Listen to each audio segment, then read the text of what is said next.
Welcome back, Mr. Babian. This is the 1 million question, $1 million question. How far is the national movement, the NDA, to prepare to go? If there are some forces who have their presence on the ground, who believe in the foreign policy, they believe in the alliance with the Kremlin. I don't want to go to the names. But let me say that those the parties who have their presence either in the diaspora or in the republic. I don't want to make it personal and mention names. I don't want to create tension. But how far? Let's say that there will be a new government, transitional government. Is the NDA ready to sit with some forces that believe in the alliance with Moscow? Our general approach is that the government and the policy must be inclusive, to include as much political forces as it possible, be it from Great. Armenia or diaspora. But saying that, this, we have to consider that will not compromise very important principal things. I mean, okay, inclusiveness is important, but it's not the most important. The most important are the goals, the aims that we will pursue. First, this is decolonization of Armenia. Some people, especially in diaspora, cannot understand that Armenia was during Soviet time, even the prosperity of Armenia was higher. But anyway, was being part of Soviet Union, was a colony of Soviet Union. But now it's even worse, because during Soviet time, Moscow, the center, the Kremlin, has the rights and the obligations in Armenia. Has the obligation to build a hospital, a school to protect, and so on. Now, why it's worse? Because Moscow has the same rights, the same property, even more. Everything belongs to Moscow, directly or indirectly, sometimes through Moscow to Turks and Azeris and so on, but no obligation, no commitment to do so. As already I mentioned, no commitment to protect, also in the economic field. Now they're always threatening to shut down the pipelines, the other supplies, and so on. So now what we can see, unfortunately, traditionally, the Armenian Revolutionary Federation, which was one of the leaders of Armenian, let's say, rights and claims, now they totally became as part of Russian controlled political field in Armenia. At least in Armenia, they clearly speak and act as a Russian force. And as I mentioned, that in diaspora we cannot see any any, let's say, event by Haidat office and so. They criticize the local government, but never Moscow. The same in Yerevan, even worse. And also, they became close to other infamous political people, the former presidents, and especially Kocharian. And Kocharian openly acts in favor of Moscow. So we will not compromise the independence of Armenia, be it to Moscow or be it to other parts, be it, I don't know, Washington or Brussels, who are for independence of Armenia. Why now we are seemingly more pro-Western? Because the shift is on the Russia side. I mean, you have to be more active in the West to make this equilibrium, to balance all these things.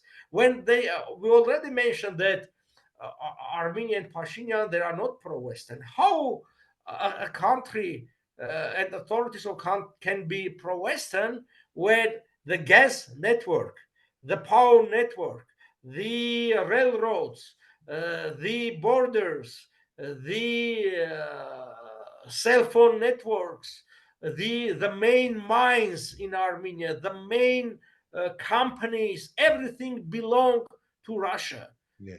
What belongs to West? Nothing. So when the countries in Africa, in Asia were fighting for their decolonization, one of the ideas was economically be more or less independent.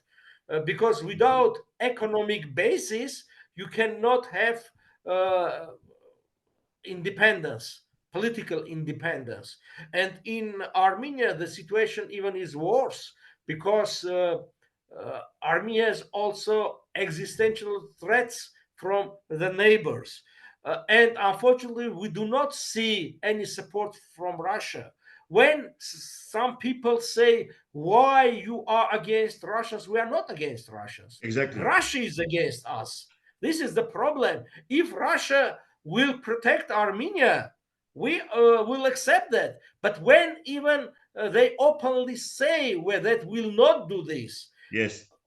go and survive couple of years, even more, and then maybe after that will come and will support you. Our question is how will survive these couple of years even more without weapon supply. You know that we have paid Russia over its 400 million up to 600 million dollars, did not receive anything. Also, they are supplying, they were the main supplier to Azerbaijan, and they are supplying Azerbaijan of very destructive weapons and so on. So we have to find new sources of Armenian security, Exactly. and we're in favor of doing so. Yes. Mr. Babian, I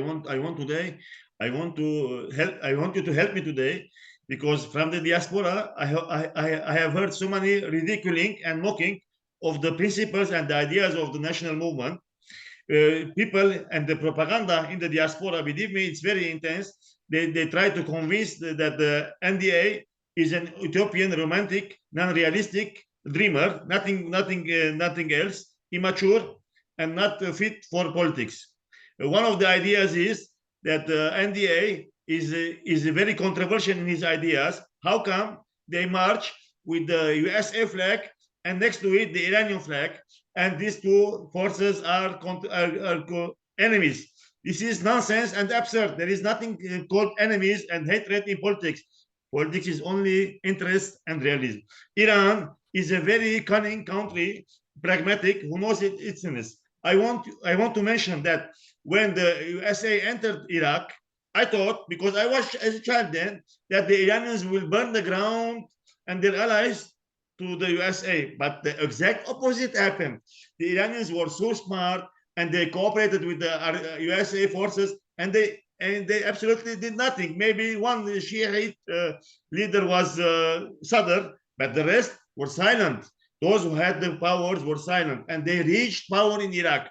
Iran has this proverb: suffocate the snake with the hand of your enemy. And that is what they did in Afghanistan. Remember Taliban and what was it was a headache. USA came and salvaged the Iran from this threat. That because it likes the Iran, because their interests met. I want you to help me to convince those ridiculing minds and those tongues that in Armenia the situation is otherwise. The Iranian interests and the USA and the Western interests meet here. Please go ahead. First, all about naivety of so-called policy of the Alliance Bever. So, diaspora, at least for 50 years, was fighting for recognition of Armenian genocide, thinking that after recognition there will be some satisfaction. Who told this them? Nobody knows. But diaspora spent millions and millions of dollars and effort. And so, what is the outcome? Nothing. So, I do not think that diaspora, based on the experience that diaspora has, can do such conclusions. This. Secondly, the modern international relations, they are much more complicated than used to be, because nowadays we can see some countries they are hostile in some parts of the world, but they cooperate in other parts. The same, they are hostile in some fields, but they cooperate in other fields. So Americans never were hostile to Iran on Armenian ground. They never told Armenia to stop the trade or the relations with Iran, even having a leverage there. I myself asked once to very high level American what his opinion on Armenian-Iranian relations. They said, okay, do incorporate as much as you can. Have you seen ever that we have complained on this? No. Never. They were in favor of increasing Iranian influence in Armenia because this was a counterbalance to Russian influence. This is the case. I mean, in Armenia, they cooperate because, let's say, India, Iran, Armenia, and Georgia, this corridor, if it will be opened through Iran, this will be a road that will counterbalance Chinese road. I mean, who is the main competitor to the United States? It's China. Yeah, exactly. So who can replace the China in world market? India. How Indian goods can come to European Union is through Iran, Armenia, and Georgia. So this idea, this goal is so big that it's nothing on comparing to the anti-American rhetoric in Iran. First of all, Iran never act as an anti-American force. Never. They spoke Yes. against Armenia, but in actions, never. Even see in Hamas-Israeli war, Hezbollah keeping very low profile, and they are controlled by Iran because Iran does not want to have big problems with the United States. I mean, the relations between Iran and the United States are relations of hate and love, but they have this convergence of their interests.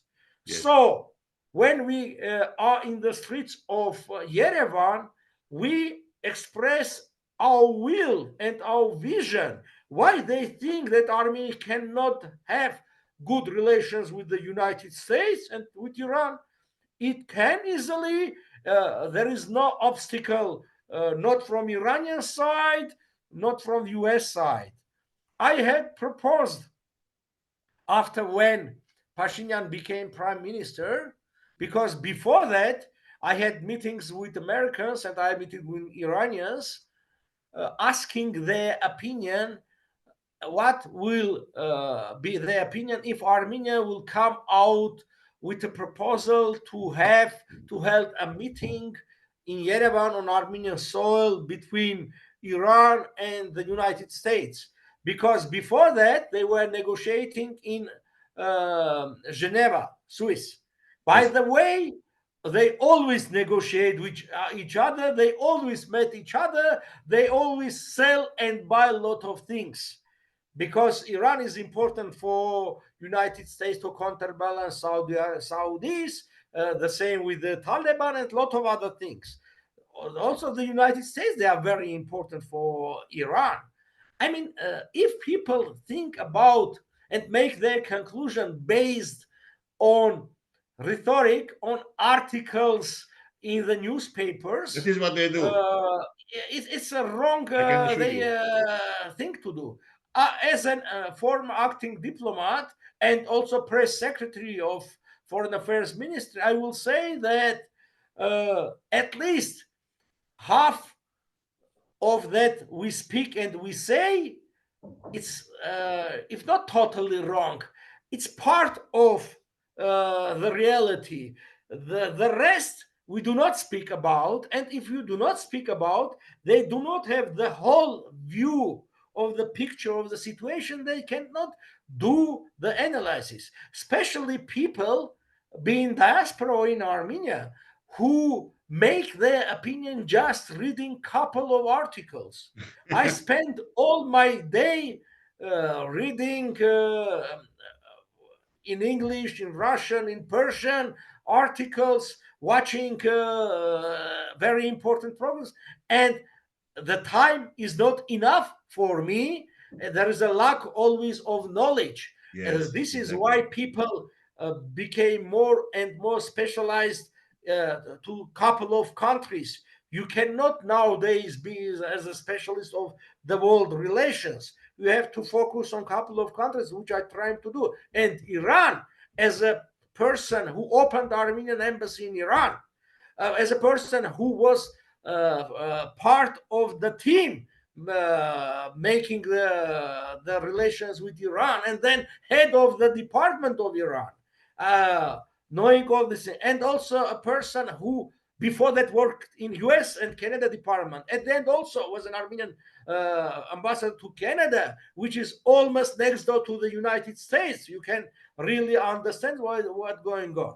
I mean, let's say this way, Armenia can be simultaneously in very good relations with Iran and with Europe and with United States.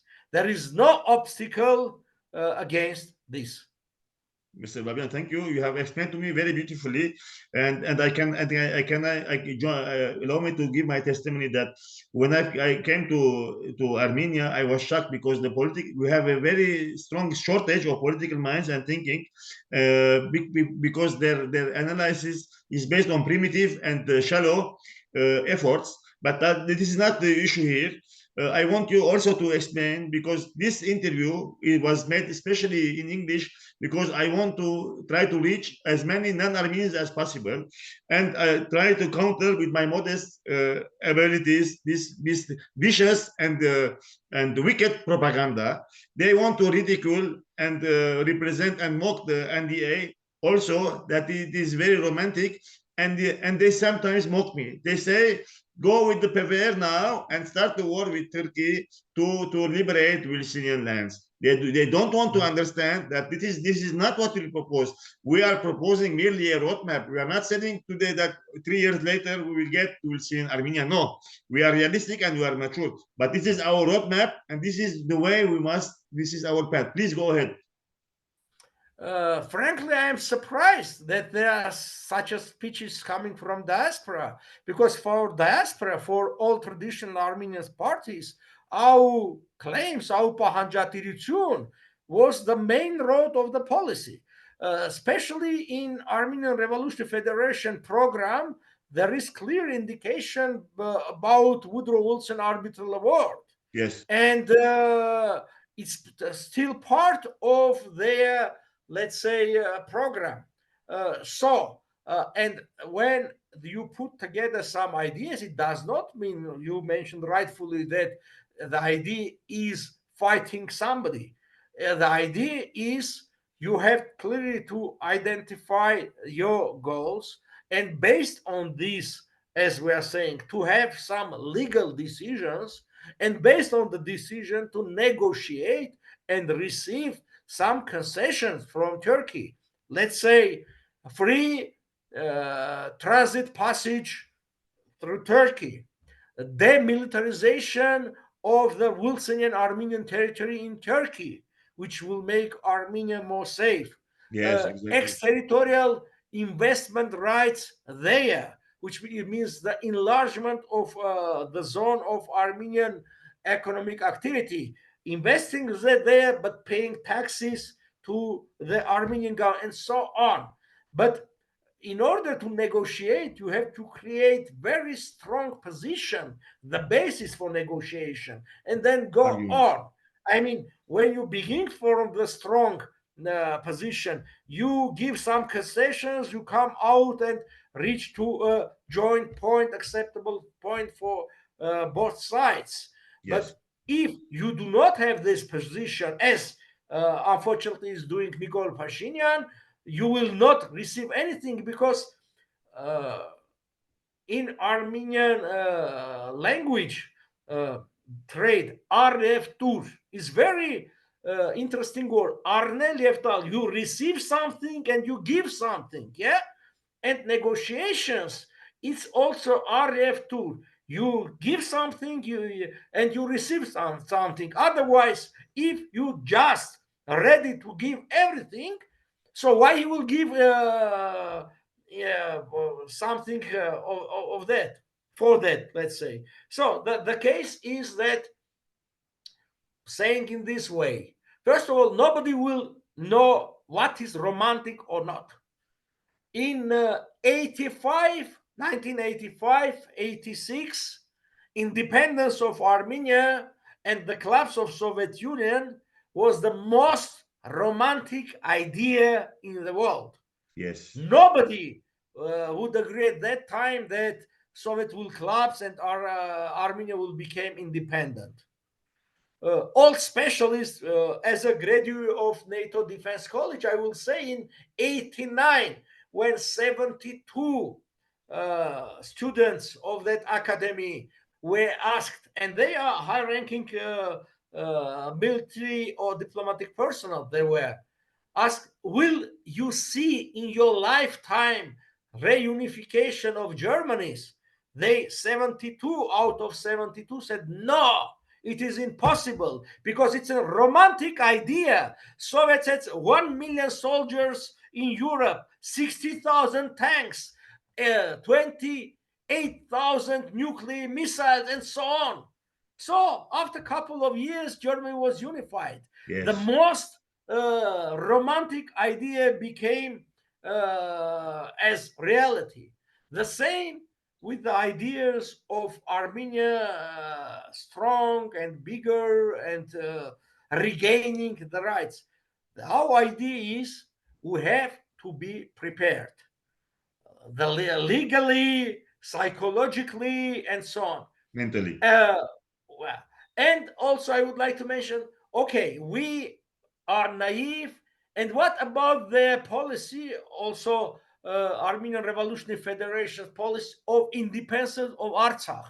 What happened to that realistic policy? Because of that policy, we lost. Yes. We lost Artsakh because you cannot have any recognition of independence. And we saw that even a single country, including Armenia, never recognized. But now we are having, because of that, a problem. Because they are suing Armenian statehood, saying that you have occupied because it wasn't part of you. It was another country, which means part of Azerbaijan, because you did not recognize as part of yourself. So we have to pay compensation of 30 years of occupation. This is the outcome of so-called realistic policy. Mr. Ara Bapian, I want to salute you and thank you. It was a great honor to host and interview one of the great minds of the Armenian diplomatic minds for the last at least 3 decades, 30 years. And I want to thank the National Movement, the National Democratic Alliance, and you personally. And please allow me to mention my very good friend, Mr. Varjan Avedisian. Why? Because I was ready, I was about to leave Armenia for good and return to Lebanon. But when I met Mr. Varujan, he helped me regain the ability to, what you just said, to dream. The national movement is not just a political movement, it's a heart and soul and spirit. This is why I have this passion towards this national movement. Thank you, Mr. Ara Bapian. Thank you. It was my pleasure. Thank you very much. A great honor. Bye.